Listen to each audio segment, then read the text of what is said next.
Good morning, this is Steve Chapman from Electronic World Publishing. We're here at Apex 2015 in sunny San Diego. The show's pretty busy, there seems to be a great deal of interest, there's a lot going on and a lot to see, and a lot of interesting people to meet. None other than my guest at the moment, who is Tom Forsythe, VP of Kyzen. Tom, welcome. Thanks. Good to see you. Thanks for coming along. I want to start off by asking you your perspective on the industry. Give me some insights. Well, I think obviously it varies around the world with what's going on, but here in the U.S. and North America in general, I think the industry's really on an uptick. Yeah. The general prospects seem to be quite good for people. The economy's finally come out of the doldrums, and both domestically and Mexico. I think Mexico's really doing quite well right now, and that's good for the industry as a whole, and it's good for cleaning. You know, we're a bit of a niche player. In that cleaning is, in the electronics world, is not an everything sort of process, but the processes that need cleaning seem to be growing, and the list of those that need cleaning is growing as well. So it's kind of a good time to be the cleaning guy. It is good, yeah. So, I mean, there used to be a lot of, I suppose, discussion about no clean processes and everything else, but it's not always that practical, is it? So, well, it's a range. In fact, I was just chatting with someone about this. You know, we might all agree that a small talking toy we buy at the airport, well, maybe that, who would clean such a thing, right? That's not going to have a long life. But by the same token, if either of us, God forbid, we're getting a pacemaker, I kind of prefer mine to be clean. I don't know about you. And the line in between is the fuzzy part, because both of those people are probably applying no clean paste, because the soldering world puts all its development time into no clean paste, because that's the big mover. So if someone wants a modern material with all the great features, the dozens and dozens of features those poor guys have to perform on, well, it's going to be one of those no-clean materials. So that's what we clean. That's what our mission is. So it's a case of someone decides that, for their performance reasons, they need to remove those residues because their customers said, this device doesn't have to have a service life of a year, it has a service life of 10 years. Yeah. Well, gee, is that something I want to consider cleaning? That's their decision, it's not our decision. But more people seem to be moving that way, simply because I think we as a society are starting to have a higher demand. Yeah. Electronics are no longer cool and interesting, they're life itself. And, life itself is supposed to work. Well, a pacemaker is a great example of life itself being electronic. Well, and clearly that's an extreme, right? Yeah, no, absolutely. But there's somewhere in between is the balance point, and that's what every manufacturer makes up their own mind about. And let's face it, every time we get an aircraft or drive our car, there's a huge amount of technology that's making it continue to work. Absolutely. And can have the counter effect. And cars, again, are becoming much more electronic devices. And, I forget that you hear the numbers of 10 or 20 years ago there were, I don't know, a dozen or 2 dozen electronic devices, and now it's hundreds or thousands of them, right? Yeah. So this is all changing its sense of reliability. Those same cars that were mechanical devices, we were happy to throw them away after 3 or 4 years. Yeah. Now that we've turned them into computers, we want them to last for 10. Yeah. Expectations have changed, and our mission, we work with all the soldering companies to test all the materials. So when a customer says, "Gee, I want to clean this stuff," we know how. We've done the work. The answer's available. We don't create the demand; we meet the demand. Yeah, that's a good way of putting it. It would be easy to think that cleaning is a simple process, but I know it's not a simple process. But there's a huge amount of technology and there's a huge amount of resources. Talk me through some of that. Absolutely, and part of that is because of the challenging things that our customers do. Our customers are making really exotic stuff. They're making this cool world we live in. The camera, that camera doesn't weigh 40 pounds and lug around on your shoulder, right? Yet it's making marvelous. Yep. Why? Because there's technology in there. Well, when that stuff needs to be cleaned, it's miniaturized. We need to be able to deal with it. It's using exotic metals and materials, precious metals. We've got to make sure they don't get attacked. They're quite small. We've got to penetrate into these tight areas. All those things change from 5 or 10 or 20 years ago. That change continues, so we're always working on technology to address those.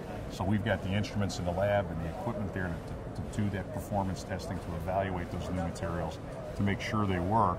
Because someone, again, back to our pacemaker example, no one wants to do a test to see if it's going to work on the pacemaker. Obviously, they will qualify that, but they want to know it works before they test one. Yeah, that does make sense. There's no uncertainty there, and that's the nature of our world. There are maybe a dozen or 2 dozen really high, big volume, soldering houses in the world that are advancing technology aggressively. We have to keep up with all of them. Before we talk about some of the stuff that you're specifically doing as a company, I wanted just to sort of talk about cleaning as a principle, I don't know, in other market sectors. Is that, you know, you're very focused on the electronics stuff, but do you ever do anything outside of the electronics industry with cleaning? We do. And of course, the electronics world is a few, you know, those of us in this industry, there's different definitions, right? Like we call this the electronics world, but it's really the electronics assembly world. Yes, it very much is. We here yeah. at Aprex yeah. are the people that stick things together. Yes. Nicely now, put, yeah. We also are very active in what's called the packaging market, which are the people making the chips and devices that are among the things that get stuck together on the assembly, right?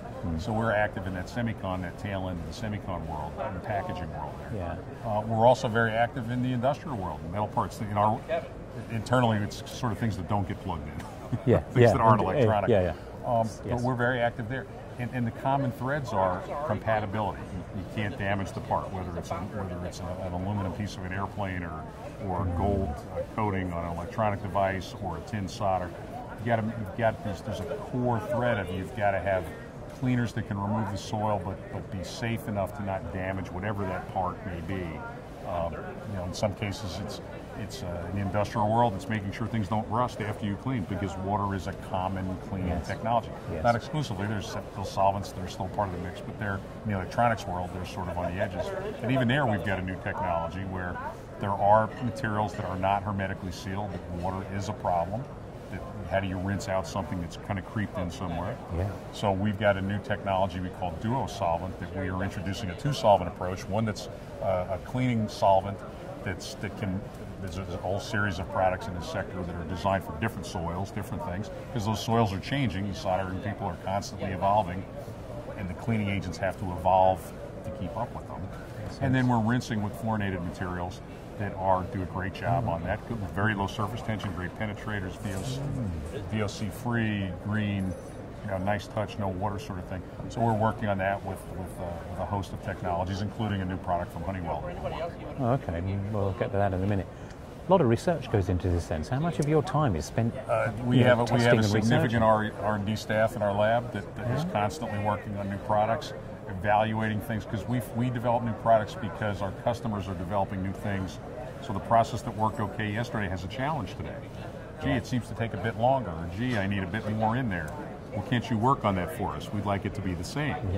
Common request from a customer. So we do that. We're constantly working on improving the products. We've got new aqueous product that we've introduced here at the show, a 4708, more of a neutral kind of product for people that are concerned about that, really strong on compatibility. Because for people that have very sensitive parts, that's important for them. So it's a whole range of materials to hit different segments of the market, because it's a big market. The customers have different needs. And you said there is new stuff to see on the booth, so you've got new stuff. Absolutely. That's one of them. Anything else that we should be looking out for? Well, those are the key things. We're also, of course, since many products are aqueous-based, that means it's like at home. It's a water and cleaning material mix. For years, we've sold some control technology to help monitor and maintain that balance. Monitoring is one thing, maintaining is the key, because it's one thing to know you should do something, it's another to have the machine do it for you. Right? That's the convenience of our age. And so we've got a new generation there. We just call them Process Control System, PCS. And there's a new generation there that actually brings it to your mobile phone or your pad, where you can monitor your process, control your process. Wow. And that sort of stuff to bring some of that convenience. Sends you an email when it's out of balance. This sort Really? of thing. Yeah. So it's all about how do we make our customers, how do the products perform better, or how do we help our customers control their process better. That's a key part of who we are and what we do. Yeah, that takes it to a whole new level, doesn't it, with that kind of stuff? The value add, really, Absolutely. On top of the materials and the expertise, actually delivering something that works. Yep. That's great. Look forward to it. Well, Tom, it's been great to see you. Thank you so much. Thank you very much. Good Thanks to for see coming you. by. I hope the show's successful for you. Thank you very much. Have a great day. Cheers.